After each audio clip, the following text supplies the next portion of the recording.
Here's the rig we rented on Outdoorsy to take to Yosemite. The drive wasn't too bad. My dog hated it, like all other car rides, but my wife and daughter were able to get plenty of rest in the back. Lots of twisties as you head into the park. There are a few pull-off spots to the right if you're slow like me. Coming from the west, make sure you take the route through the tunnel. This will take you into tunnel view, which, holy cow. GoPro doesn't do this justice, but pull over as soon as you get through the tunnel, soak up the views. I didn't see any gas stations nearby, so plan accordingly. I booked a campsite at Upper Pines on recreation.gov. Spots get released 5 months in advance and get booked up within seconds, so you have to be fast.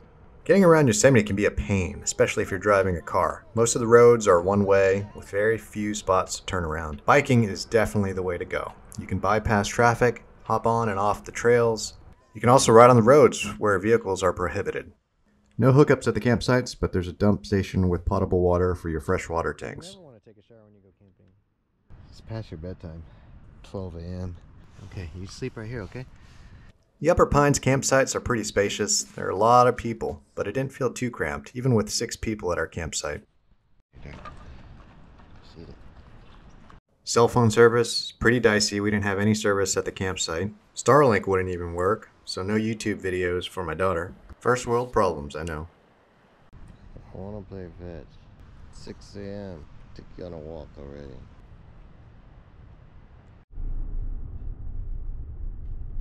The park rangers are sticklers about food and drinks. Everything needs to be locked up in the storage bins that they provide. Otherwise, you might find a bear at your campsite.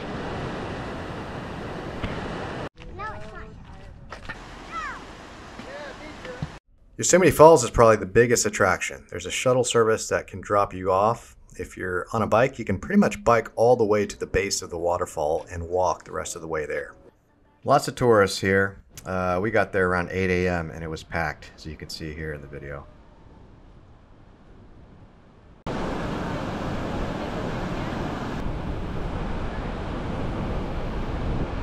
Lots of shade provided by the cedar trees, which is great. So even though the temps got into the high 80s, it wasn't bad for us at all.